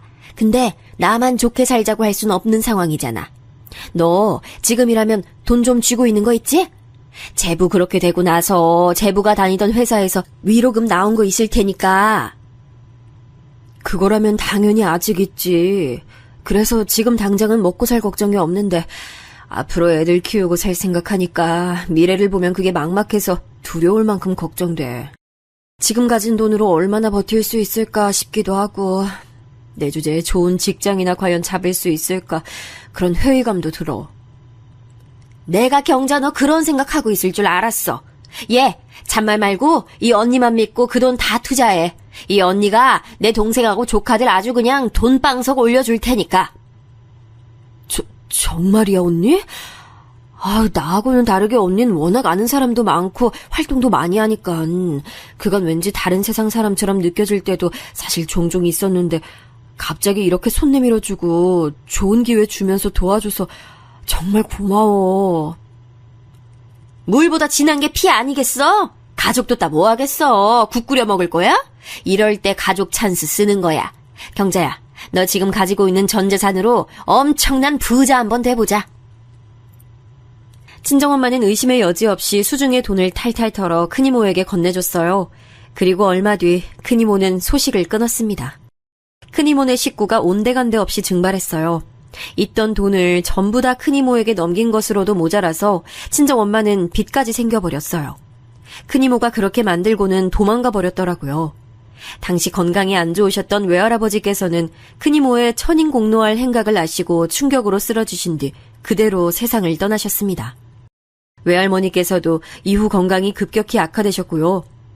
엄청난 일련의 과정을 겪으신 이후 친정엄마는 너무나도 괴로워하셨어요. 자식들만 아니라면 당장이라도 숨을 끊어버리고 싶다는 혼잣말을 하루에도 몇 번씩이나 하실 정도였죠. 저는 친정엄마가 정말로 그런 나쁜 선택을 내릴까봐 무서워서 착하고 말 잘 듣고 집안일 척척 해내는 딸이 되기 위해 애썼습니다. 그리고 이런 저와는 다르게 똑같은 상황을 겪고서 오히려 엇나갔던 인물이 바로 제 친정 오빠였어요. 엄마가 천하의 머저리처럼 굴지만 않았어도 우리 집 지금 이렇게 안 살았어. 아버지 돌아가시고 나서 받은 조의금, 위로금 그거 싹 다 날려버렸잖아. 큰 이모 탓하지 마. 그냥 엄마가 멍청한 거야. 멍청해서 당한 건데 그런 주제 누굴 탓해. 오빠, 엄마한테 말 너무 심하게 하는 거 아니야? 엄마라고 그러고 싶어서 그런 것도 아니잖아. 오빠도 알잖아. 근데 왜 말을 그렇게 하고 학교에서 사고만 치고 다녀? 오빠는 뭐가 잘나서 그러고 다니는데?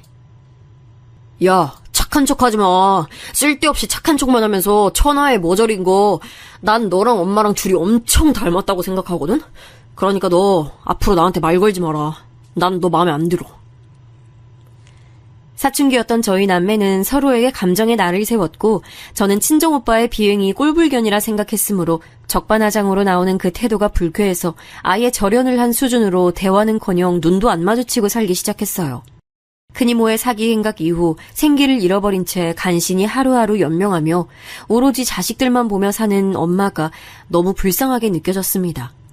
그런 엄마의 처지도 알아주지 않고 끊임없이 자잘한 사고만 쳐대는 오빠가 정말 싫었고요. 그런데 엄마는 그런 당신의 아들을 크게 나무라지 않으셨어요. 그저 모든 게 당신의 잘못이겠거니 생각을 하실 따름이었죠. 그럴수록 저는 오빠가 싫어졌고 남매 간의 우애가 완전히 단절된 채로 시간이 흘렀습니다. 돈 잃고 빚까지 졌던 탓에 저희 집은 아주 어렵게 살아오다가 제가 결혼할 때쯤 돼서야 여유로워졌어요. 참고로 오빠가 저보다 먼저 장가를 들었고요. 결혼 상대를 저는 결혼식장에서나 처음 봤습니다. 상견례 자리에도 저는 안 나갔거든요. 그건 오빠 쪽도 마찬가지였어요. 그 정도로 어찌 보면 유치하다 할 수 있을 만큼 저희 남매는 서로에게 벽을 치며 살아왔어요.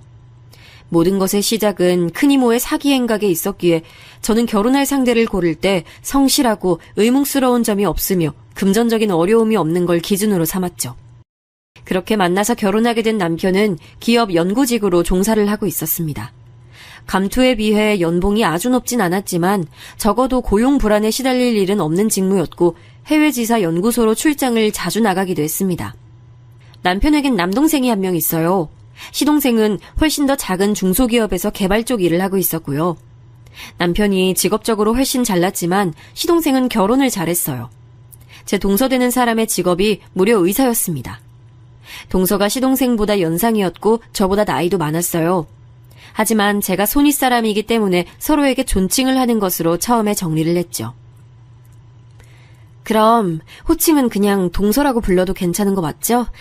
앞으로 잘 부탁해요, 동서. 저도 잘 부탁드릴게요, 형님. 제가 비록 나이는 더 많지만 형님이 결혼 선배고 또 이 집안에 먼저 들어오신 선배이기도 하니까요. 앞으로 제가 많이 배워야겠어요. 그래봤자 제가 꼴랑 1년 더 먼저 결혼한 것뿐인데 아무튼 말씀이나마 그렇게 해주셔서 감사해요. 내과 의사라고 하시길래 저는 지레 겁부터 먹고 긴장하고 있었지 뭐예요. 사람들이 보통 아파서 병원에 간다고 하면 다 내과 가는 건데 그만큼 정말 대단하신 것처럼 느껴지더라고요. 제가 순수한 감탄을 내뱉다가 동서 뒤쪽에 시어머니와 눈이 딱 마주쳤습니다. 그날은 동서가 시댁에 인사를 온 날이었기 때문에 시어머니 또한 함께 계셨던 것이죠. 동서가 보는 앞에서 시어머니께서 저에게 이렇게 말씀을 하시더라고요. 넌 죽었다 깨어나도 못 다다를 경지에 있는 귀한 몸이시니까 대할 때 늘 황송하게 대하고 네가 윗사람이라고 해서 괜히 뻗대고 우스댈 생각은 애초에 하지를 말어. 허울로만 윗사람이지 사실상 네가 우리 작은 애보다 위인 건 하나도 없잖아. 안 그래? 그 순간 제가 대답할 단어도 찾지 못한 채 얼굴이 뜨거워진 채로 입을 꾹 다물고 말았어요. 민망했고 수치스러웠습니다. 굳이 동서가 보는 앞에서 그런 적나라한 말씀을 제게 하셨어야 했는지 원망이 들었네요. 게다가 저는 한 번도 우리 큰애라는 식으로 칭해주신 적 없으시면서 동서에겐 단박에 우리 작은애라고 지칭해주시는 것에 서운한 마음이 밀려왔어요. 의사 며느리인 동서는 쌍수를 들고 환영하며 반기셨으나 그 이전에 들어온 별 볼 일 딱히 없는 며느리인 저는 어머니께서 썩 반기지 않으셨던 전적이 있었습니다. 우선 제가 편부모 가정에서 자란 사람이라는 것부터 마음에 안 들어 하셨고요. 상견례장 때는 코빼기도 안 비추더니 결혼식장에 뚱하게 모습을 드러낸 제 친정 오빠를 보면서 남매가 저렇게 사이가 안 좋은데 부부관계는 과연 좋겠냐고 하시면서 투덜거리셨어요. 그리고 제가 남편하고 처음 만나서 연애를 하게 된 계기가 지인 소개를 통해서였거든요. 그 얘기를 들으시더니 시어머니께서는 펄쩍 뛰셨죠. 뭐야?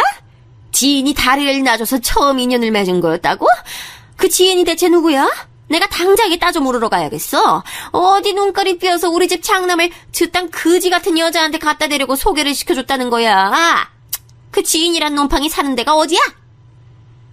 엄마, 자식 결혼 가지고 장사라도 하시려는 속셈이신 거예요?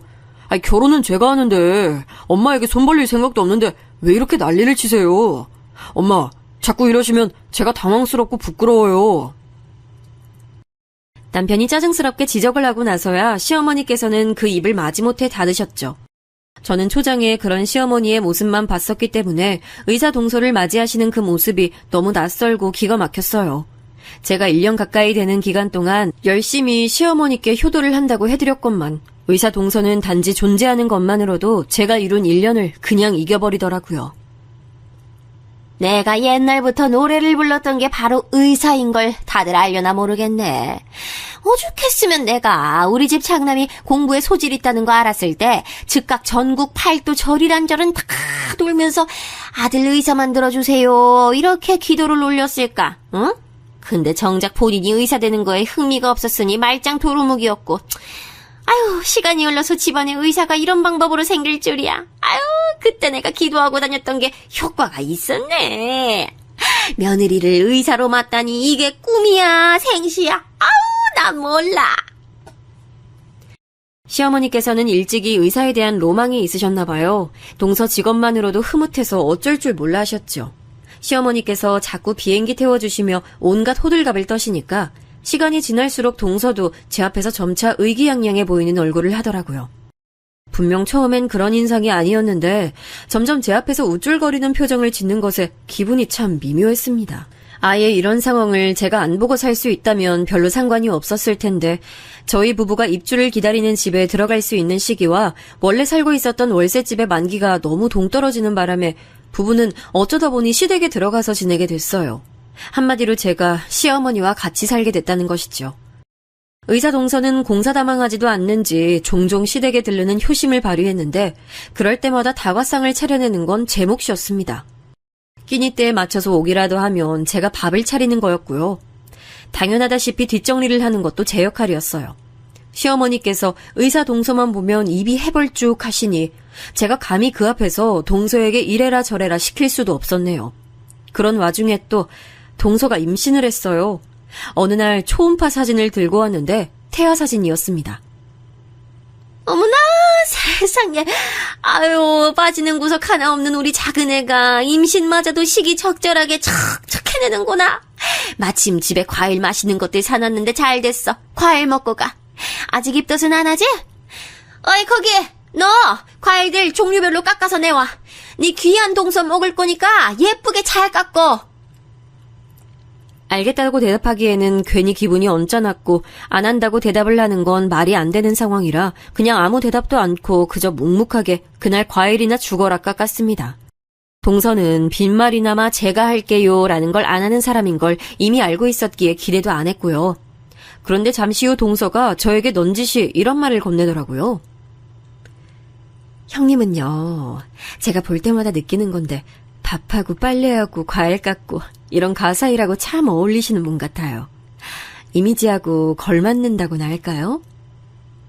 아, 그거 칭찬이죠? 고마워요, 동서. 제가 어렸을 때부터 저희 친정엄마 도와서 이런저런 일 많이 했더니 손이 좀 야무져요. 이걸 이렇게 받아주시다니. 아, 형님 참 긍정적이시네요. 세상 사는데 고민이 하나도 없으시겠어요. 원래 사람이 너무 똑똑하고 뛰어나도 그만큼 세상 바라보는 시각이 골치 아파지고 스트레스 받는 분야도 늘어나는 거거든요. 제가 그래서 갖가지 일로 늘 생각이 많은 스타일이죠. 이런 저와 정반대 사람이 바로 형님 같아요. 저도 형님처럼 단순한 사람이었다면 어떻게 살았을까 하는 궁금증이 일어나네요. 저기요, 동서. 저보다 많이 배우고 많이 잘난 건 알겠는데 사람 면전에 대고 그런 말을 하면 듣는 입장에서는 이거 지금 나를 비꼬는 건가? 비웃는 건가? 이런 생각이 들 수밖에 없어요. 그것도 살살 웃음 치면서 말을 하면 더 오해가 쌓이는 거고요. 똑똑한 사람한테 제가 이런 충고 날리자니 민망하긴 한데 아무튼 주의해 주셨으면 좋겠어요. 아, 네, 그렇군요. 네네, 알겠습니다, 형님. 제가 주로 환자만 상대하면서 지내다 보니 속마음을 그대로 꺼내는 일이 참 힘들고 드문데 저도 모르게 형님이 성격 좋아 보이셔서 편하게 느껴지는 바람에 진솔한 속마음이 튀어나갔나 봐요. 양해 부탁드려요. 대신에 형님이 언제 살아생전에 의사 앞에서 이런저런 말도 다 해보겠어요. 저 덕분에 좋은 체험도 해보시는 거니까 여하튼 좋게 생각하세요. 자꾸 속닥거리면서 동서가 말을 하는데 은은하게 열이 받더라고요. 여자들끼리 사이에서 통하는 은근한 기싸움 같았달까요? 이게 별거 아닌 것 같아도 신경 되게 피곤했습니다. 한쪽은 시어머니, 한쪽은 의사 동서. 그 사이에서 제가 명확한 약자라면 약자인 위치였어요. 은근하게 불임을 당하면서 지내는 동안 그래도 저는 이 생활이 영원하지 않을 것이라는 것에 위안을 얻었으며 친정엄마에게 이런 제 일상을 미주알고주알 떠드는 재미도 있었습니다.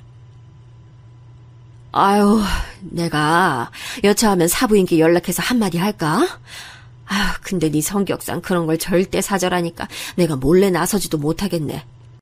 그런데 너, 네 오빠랑 아직도 대면대면하고 안 보고 사는 것까진 나도 반쯤 포기했지만 네 새언니하고 여자들끼리 자매처럼 잘 지내라는 내 말은 지키고 있는 거지? 그럼요, 엄마. 제가 오빠하고는 솔직히 아직도 어색해서 보기 싫은데요. 새언니는 나랑 성격 잘 맞는 것 같아서 카톡으로 연락은 종종 하고 있어요. 그러니까 자꾸 저랑 새언니가 친한 거 맞는지 걱정하시는 것 좀 그만해요.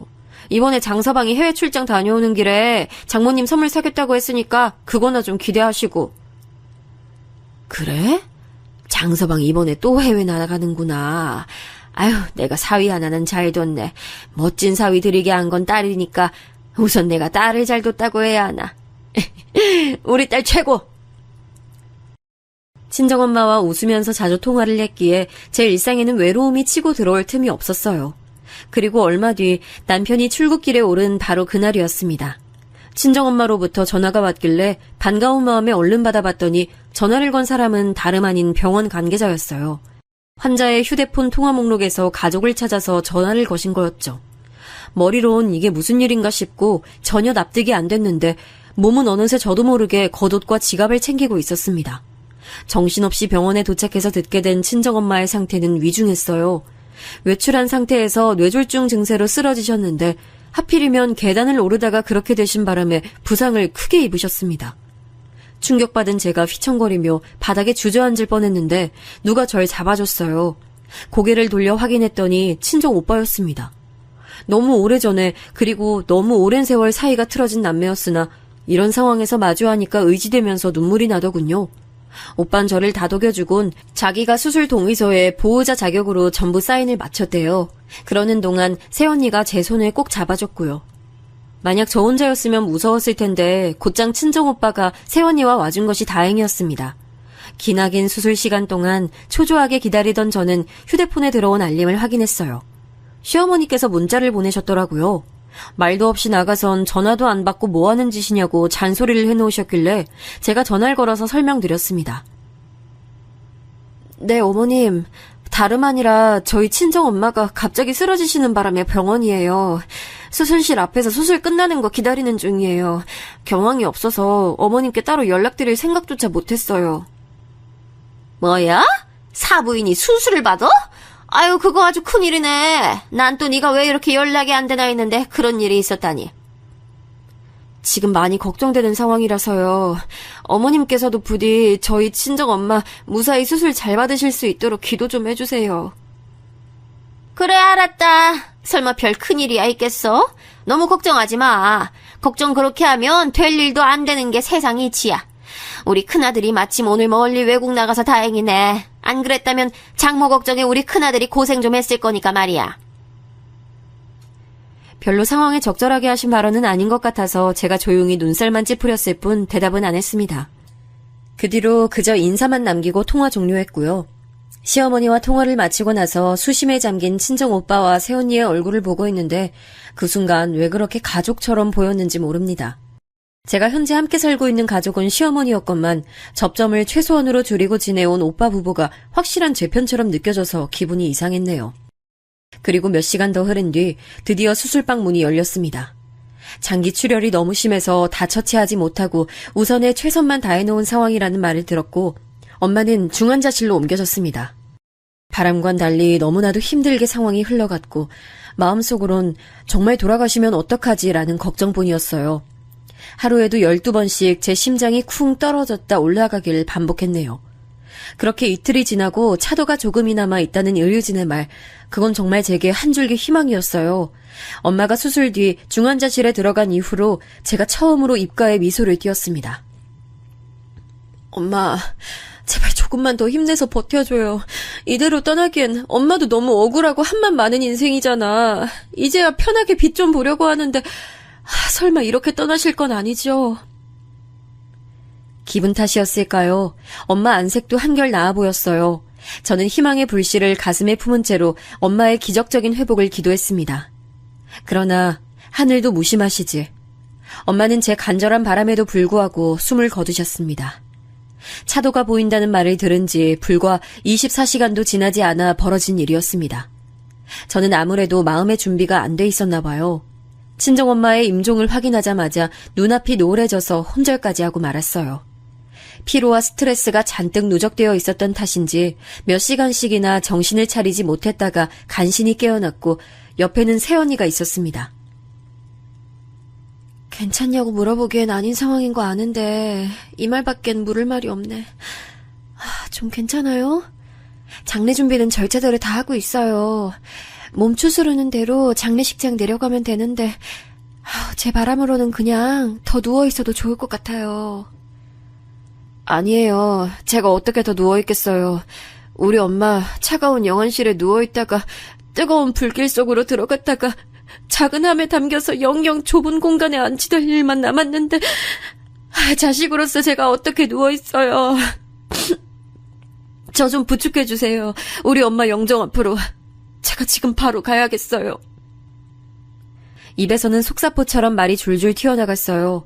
그 몽롱하고 멍한 정신으로 어떻게 그런 말을 다 내뱉고 새언니와 함께 장례식장까지 갔는지 저도 의문입니다. 몸과 마음은 만신창이가 됐지만 마치 본능에 따라서 그렇게 했나 봐요. 오빠는 침통한 얼굴로 아무 말 없이 제 어깨를 몇 번 두드려줬습니다. 혈육이기에 알 수 있는 것인데 오빠는 애써 건조한 눈가를 유지하고 있었지만 울고 있는 셈이나 다름없었어요. 그 떨리는 눈동자, 부자연스럽게 힘이 들어간 인매만 봐도 속으론 오열하고 있는 걸 알 수 있었네요. 이 세상에서 지금 이 순간 제 아픔과 슬픔을 가장 이해할 수 있는 존재가 친정오빠라는 사실을 느낄 수 있었습니다. 역시나 가족은 가족이란 생각을 했네요. 제가 혼이 빠져서 친정엄마의 영정사진을 보며 눈물 짓고 있는 사이 친정오빠는 조문객들을 응대하며 조금도 쉬지 않았습니다. 우리 엄마 마지막 가시는 길에 그래도 오빠가 자기 최선을 다하는구나. 오빠도 우리 엄마 자식이라는 걸 어쩌면 내가 의도적으로 지난날 동안 간과하고 살았을지도 모르겠네. 오빠가 저로 하여금 그런 생각이 들게 하는가 하면 반대의 생각이 들게 만드는 존재도 있었어요. 저는 조문 온 시동생을 보면서 멍하게 입을 뗐습니다. 혹시 어머님 같이 안 오셨어요? 그리고 동서는요? 아, 형수님, 그게 두 사람 다 사정이 있어서 지금 같이 오진 못했습니다. 면목이 없네요. 삼가 조의를 표합니다. 갑자기 무슨 일이라도 생겼나 봐요. 그러고 보니까 갑자기 생각났는데 출장 계획 있다고 하시지 않았어요? 제가 얼핏 들었던 것 같은데 엄마 일 때문에 잊고 있었네요. 예, 맞습니다. 사실 오늘이 출장길에 오르는 날이에요. 저는 같이 출장 가는 동료한테 상가집 가야 한다고 양해 구해놓은 상태고요. 이번이 간만에 잡힌 장기 출장이라서 지금 가면 다음 달에나 돌아올 것 같아요. 오늘 말곤 다시 조문 올 수 없어서 죄송합니다. 출장길에 이렇게 와주셨으니 그걸로 된 거죠. 고맙습니다. 저희 엄마도 하늘에서 그렇게 생각해 주실 거예요. 속이 온통 문드러진 상태였지만 제법 감정을 억누른 채로 시동생을 맞았죠. 반쯤 넋이 빠져있던 상태였기 때문에 사실 시동생이 떠나고 나서야 상황을 제대로 한번 곱씹어 왔습니다. 시댁 식구들 중에서 제가 설마 그 친척분들이 와주시는 걸 굳이 기대한 건 아니었어요. 다만 시어머니와 동서는 조문을 안 오는 게 이상한 거였으니까 의문을 품었죠. 지끈거리는 머리로 저는 순간적으로 아마 둘 다 내일 조문을 올 생각인가 보네 이렇게 생각하고는 말았습니다. 하지만 그 다음 날이 되어도 둘 다 조문을 오지 않았습니다.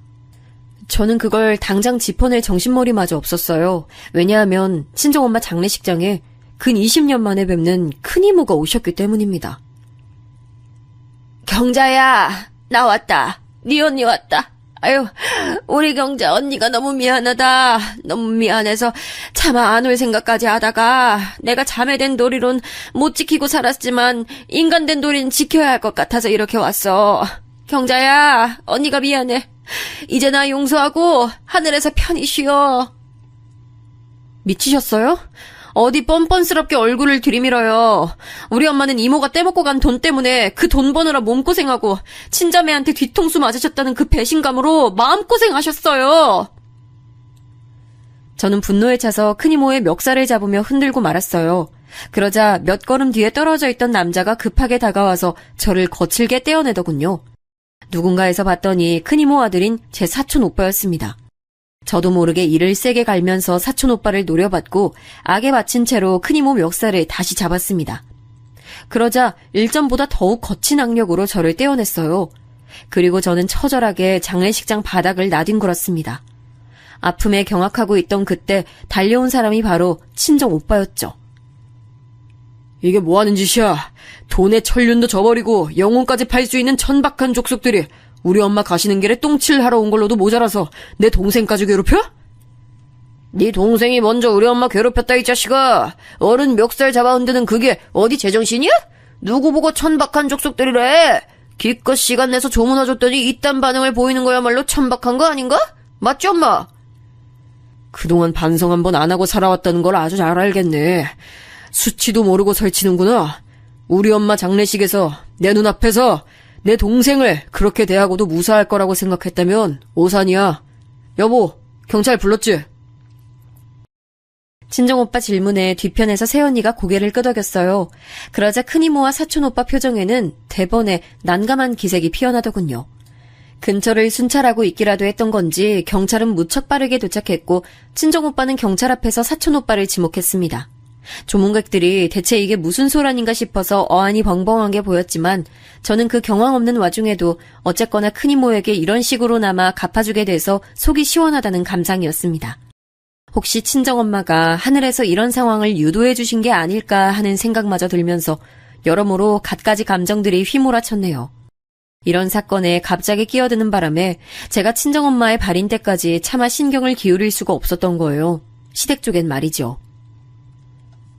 잠깐만, 그러고 보니 어머님하고 동서는 끝내 오지 않았네. 정말 무슨 갑작스러운 병고라도 생겼나? 엄마 장례를 힘들게 치르고 있을 나한테는 알리기 미안하니까 아무 말도 안 하고 있는 건가? 화장터에서 머리가 깨지도록 오열을 하고 납골당에 가서 친정엄마가 편하게 자리 잡으시는 모습까지 보고 나서야 저는 문득 시댁 생각을 해냈던 거예요. 안 그래도 마침 아리송해하고 있는데 새언니가 저에게 슬쩍 다가오더니 물어보더라고요. 저기 그런데 동서 되시는 분은 그렇다 치고 어떻게 시어머니께서도 안 오실 수가 있어요? 궁금해서 계속 물어볼까 하다가 이제서야 물어보는 거예요. 혹시 뭐 때문에 안 오신 거래요? 네? 그게 사실은 저도 연락을 받은 게 없어요. 갑자기 무슨 특별한 상황에 처하신 것 같긴 한데 그냥 제 짐작이고요. 근데 제 동서는 왜 그렇다 치고예요? 그렇게 생각하신 이유가 있으세요? 저번에 카톡으로 안부 주고받았을 때 그 동서 되시는 분 임신했다고 그러셨잖아요. 그것 때문에 그랬네. 제가 언니한테 제 동서 얘기를 했었군요. 맞네요. 동서가 임신했다는 소식을 들었던 날 생각해보니까 언니하고 카톡을 나눴었네.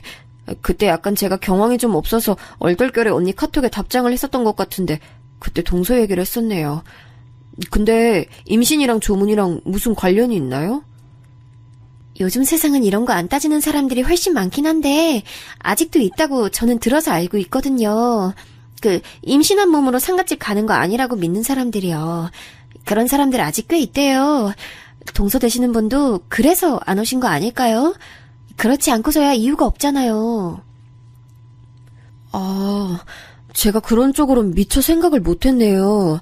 언니 말 듣고 보니까 일리가 있어요. 아무래도 그 사유인 듯 싶어요. 아휴, 아무튼 언니 고생 많으셨어요. 저 진짜 제정신이 아니라서 장례식장에서도 몇 번이고 미쳐버릴 것 같았는데 언니 계셔서 심적으로 의지가 좀 됐네요. 오빠한테도 너무 고맙고요. 정말이에요? 아휴, 그렇게 생각해주니까 고맙네. 앞으로 남매끼리 잘 지내는 모습 난 정말 보고 싶어요. 그래야 하늘에 계신 어머님도 기뻐하실 거예요. 세연이 말을 들으며 겸연쩍은 표정을 지어 보이던 저는 뒤편에서 친정오빠가 조금 머쓱한 기색으로 서 있는 걸 봤어요. 딱 눈치로 느껴지는 게 있더군요. 새언니가 저에게 시댁 조문 일을 물어본 건 친정오빠가 시킨 일인 것 같았습니다. 자기가 궁금한 부분인데 제게 직접 물으러 오기 민망하니까 새언니를 시킨 모양새더라고요. 저는 그런 오빠와 눈이 마주치자 슬쩍 미소를 보내줬어요. 그러자 오빠는 고개를 끄덕여줬고요. 단절되다시피 하며 지냈던 남매는 그것이 불효인 줄도 모르고 그렇게 살았다가 모친의 죽음을 마주하고 나서야 화해를 했습니다. 아무리 생각해도 제 자신이 너무 못난 자식인 것 같아서 엄마에게 미안한 점 투성이었어요. 오랜만에 집으로 돌아가는 길, 저는 울며 웃기를 반복했습니다. 마치 실성한 사람처럼요. 왜 엄마 같은 심성이 착하고 고운 사람이 나 같은 부족한 딸을 낳았을까 싶어서 진짜 미칠 것 같았어요. 힘들고 지친 발걸음으로 당도한 현관문 앞, 저는 뇌리에 박힌 도어락 비밀번호를 누른 후에 고개를 갸웃해야만 했습니다. 비밀번호가 틀렸다는 표식이 떴거든요. 잘못 눌렀나 싶어서 다시 해봤지만 여전히 틀렸다는 표식이 저를 반겨줬어요. 저는 의문을 안고 현관 벨을 눌렀습니다. 그러면서 문에 대고 노크도 했죠. 어머님, 안에 계시죠? 저 왔어요. 문 좀 열어주세요. 언제 나올까 했는데 이제야 오는구나. 옛단이 침이다. 저는 어느 순간 확 열린 현관문에 깜짝 놀라 뒷걸음질 쳤고 시어머니께서는 짐가방 하나를 제 발치에 던지셨습니다. 갑자기 제 짐이라니. 도어락 비밀번호가 틀린 것과 맞물려서 저는 마치 제가 쫓겨나는 상황 같다는 판단이 들어서 속이 차갑게 식었어요. 제 짐이라니 무슨 말씀이세요? 그러고 보니까요, 어머님. 저희 엄마 떠나시는 길에 오지도 않으시고 멀쩡히 댁에 계셨네요. 그럼 멀쩡히 있었고 말고. 그러니까 더 부정탈까봐 노심초사하게 되는구나. 너 그 짐 가지고 어디 여관 같은 데서 지내. 한 달 정도는 좋게 그래야 될 거야. 언감생심 이 집에 들어올 생각은 말고. 네 자랑스러운 의사 동서가 임신한 걸 생각해줘야지. 임신한 몸인데 만약 너 때문에 재수 온 붙으면 그건 네가 책임질 거 아니잖아. 어머님, 지금 설마 동서가 임신을 해서 두 분 다 저희 친정엄마 장례식장 안 오셨다고 말씀하시는 거예요? 게다가 한순간에 엄마 잃고 심장 뜯기는 기분으로 장례 치르고 온 저한테 집에 들어오지 말라고요? 여관방에서 지내라고요? 어머님, 이건 아니죠. 어떻게 이러실 수가 있어요? 부정탈지도 모르는데 내가 그럼 어떻게 아니래. 귀한 의사 며느님이 뱃속에 우리 집안 씨를 품은 게 우선이지 이미 죽고 없는 네 엄마 기리는 게 우선이야? 말씀 그렇게 함부로 하시는 거 아니에요. 어머님, 제가 그동안 어머님 수준 낮은 언행을 많이 목도하면서도 며느리 된 도리 지키겠다고 꾹 참으면서 따라왔는데 지금 이건 정말 아닌 것 같아요. 이 황당무계한 짓거리에 의사씩이나 되는 엘리트 동서가 동의를 해서 가담했다는 게 전 정말이지 믿어지지가 않아요. 혹시 어머님 독단이에요? 동서가 이렇게까지 했을 거라고는 상상이 안 돼요. 독단이라니. 내가 우리 작은애하고 얼마나 사이가 긴밀하고 좋은데. 우리 작은애도 장례식장 같은 곳에 임신한 몸으로 가면 귀신 붙는다고 가기 싫어해. 네 엄마 귀신이 자기한테 해코지할 것 같다면서 우리 작은 애가 걱정하더라. 그거 아주 일리가 있는 말이야. 아니 너는 아직 임신 소식 없는데 가뜩이나 잘난 동서가 먼저 임신까지 탁 해버린 상황을 네 엄마 귀신이 곱게 봐줄 리가 없잖아. 그러니까 네가 이 집에 들어오면 안 된다는 거야. 네가 있으면 우리 작은 애가 여기를 안 올 텐데 아우 나 그런 상황은 내가 용납을 못해. 제 인내심의 한계는 거기가 끝이었습니다. 친정엄마를 두고 네 엄마 귀신이라니요. 분노에 차오른 제가 발치에 있던 짐가방을 들어서 시어머니를 향해 던져버렸어요. 시어머니께서는 외마디 비명을 지르며 몸을 숙이셔서 그걸 피하시더니 겁에 질려서 몸을 떠시면서도 황급하게 현관문을 닫는 건 잊지 않으시더군요. 삽시간에 닫혀버린 현관문을 제가 주먹으로 두드렸더니 안쪽에서 시어머니의 놀란 비명소리가 들려왔습니다. 언뜻 경찰을 부르겠다고 그렇게 말씀하시는 소리가 들린 것 같아서 더욱 화가 치밀어 올랐죠. 그러다가 문득 휴대폰으로 시각을 확인했어요. 아직 동서가 있는 병원이 진료를 보는 시간이었습니다. 문 닫기 전에 쳐들어가서 동서에게 따져 물어야겠다는 목표가 저를 휘감았어요. 눈에 뵈는 것이 없는 상태로 저는 동서가 있는 병원까지 곧장 가버렸습니다. 제가 그때 어찌나 격양되어 있었는지 내과가 입점해 있는 건물에 도착해서 엘리베이터를 간발의 차이로 놓치자 그대로 계단을 밟고 올라가 버렸어요. 조금의 지체도 스스로 용납이 되지 않았습니다. 그렇게 도착한 병원, 저는 곧장 접수하는 곳으로 가서 동서를 찾으려고 했는데 때마침 화장실에 다녀온 동서가 자기 진료실로 들어가는 모습이 눈에 들어오는 게 아니겠어요.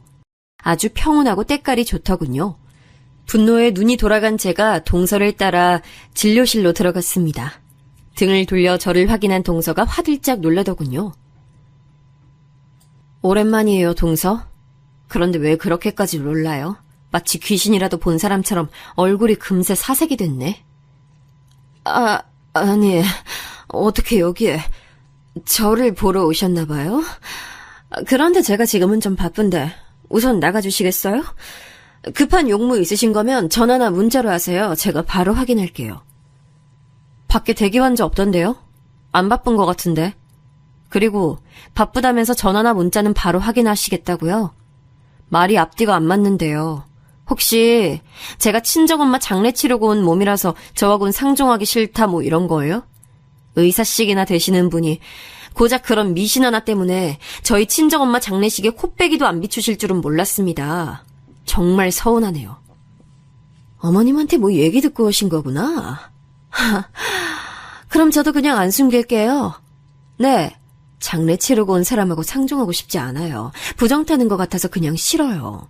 형님에게나 본인 친정엄마지. 나한텐 피 한 방울 안 섞인 모르는 아줌마인데 내가 굳이 장례식장에 가야 했을까요? 전 그렇게 생각 안 하는데요. 뭐라고? 모르는 아줌마? 지금 말 다 했어요? 제 입장에선 틀린 말도 아니죠. 그리고요, 형님. 남의 일터에 불쑥 들이닥쳐서 이러시는 거 엄연히 영업방해예요. 얼른 나가주세요. 기가 막혀서 미치겠네. 이보세요. 환자 상대하는 의사가 말을 그따위로 막 해도 되는 거야? 이 병원 대체 뭐야? 무슨 의사가 이래? 동서의 신랄한 표정과 곁들인 망언에 제가 그만 눈이 돌아가 버렸어요. 친정엄마는 당신의 자식들에게 마지막 인사도 따로 못 건네시고 허망하게 고통 속에서 눈을 감으셨는데 그 죽음이 희화화되는 것처럼 느껴져서 도저히 견딜 수 없었습니다. 저는 손에 잡히는 것들을 그냥 되는 대로 다 집어 던졌어요. 필기구, 서류 이런 것들이요. 놀란 동서가 비명을 지르며 문 쪽으로 급히 달려가다가 한 번 넘어졌고 허둥지둥하며 일어나더니 진료실 문을 열고 나가버렸어요. 저는 바닥에 떨어진 서류를 발로 짓밟으며 저도 모르게 눈물을 흘리고 있었습니다. 이 모든 상황이 그냥 벅찼고 힘들었고 친정엄마가 보고 싶을 따름이었어요. 접수처에 있던 분들이 저를 말리러 왔는데 저는 스스로 진정하고 제 발로 걸어 나갔습니다. 나와보니 동서는 접수처 구석의 벽에 붙어서 공포에 질린 눈을 하고 있더라고요. 그 꼬라지를 보는데 그저 피식 웃음이 나왔습니다. 저는 터덜터덜 건물 밖으로 나와서 정처 없이 걷다가 새언니에게서 온 문자를 보고 길가에 주저앉아 버렸어요. 힘든 일 겪은 사람들끼리 의지하면서 앞으로 잘 지내자고 그렇게 왔더라고요.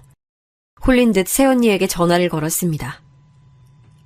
언니, 정말 죄송한데 제가 지금 갈 곳이 마땅치 않은 것 같거든요. 제가 그쪽으로 가도 될까요? 제가 혹시 거기서 잠깐 지내도 괜찮을지 오빠한테 물어봐 주시겠어요? 무슨 일인지 모르겠지만 당연히 돼요. 무조건 오세요. 오빠한테 왜 물어봐요. 당연히 된다고 할 것을. 지금 어디예요? 이동하기 어려운 상황이면 위치 알려줘요. 내가 데리러 나갈게. 그 망설임 없는 대답을 듣고 펑펑 울었네요. 무슨 정신으로 친정오빠와 새언니 집까지 제가 갔는지도 모르겠어요. 새언니는 저를 따스하게 반겨줬고 저 때문에 일찍 퇴근했다는 친정오빠는 어떻게 된 상황인지부터 물어왔어요. 저는 두 사람 앞에서 있었던 일을 그대로 말해줬죠. 이야기를 들은 두 사람은 동시에 한숨을 푹 내쉬었고 할 말은 많지만 참는다는 기색이었어요. 저는 그날 밤 남편과 통화를 마쳤습니다. 남편이 자기 모친의 행각에 너무 민망해했고 기가 막혀 했어요. 설마 그렇게까지 생각하고 행동하시는 분일 줄은 자식인 나도 몰랐어. 너한테 미안해서 내가 지금 어떻게 해야 할지 모르겠네. 나 다음 주에 들어가니까 그때까지 일단 잘 지내고 있어. 알았지? 내가 가서 엄마하고 해결 볼게. 남편이 확실하게 제 편에서 지지를 보내주는 것에 제 마음이 풀렸습니다. 마치 친정엄마가 주고 가신 선물 마냥 오빠와 자연스레 화해를 하고 새언니와 수다를 떨며 시간을 보낼 수 있음에 감사함도 느꼈고요. 그렇게 제가 조금씩 진정을 하며 차분하게 스스로를 가라앉히고 있던 때였어요. 너무 놀라운 일이 발생했는데 그건 바로 동서의 유산이었어요. 갑작스러운 유산 소식을 듣고 제 심장이 철렁 내려앉았습니다. 제가 동서가 있는 병원에 찾아가서 난동 아닌 난동을 부렸던 순간이 자연스레 먼저 떠오르더라고요.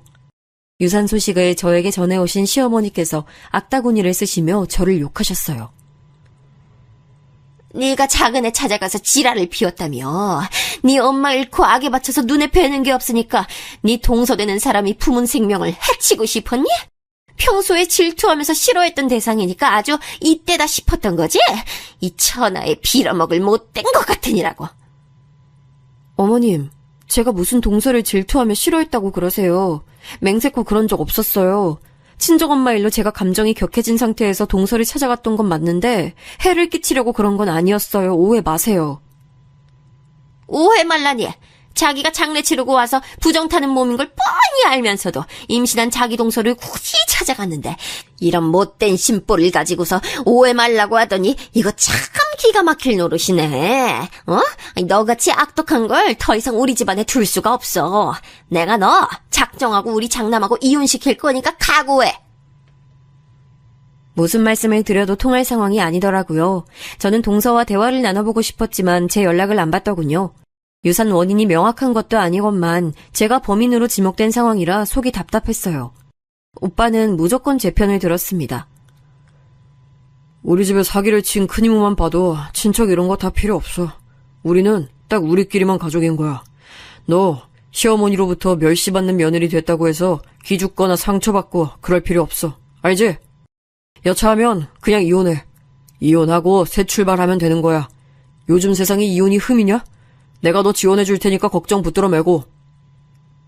오빠한테서 내가 이런 응원을 받을 줄은 생각도 못하고 살아왔네. 고마워, 오빠.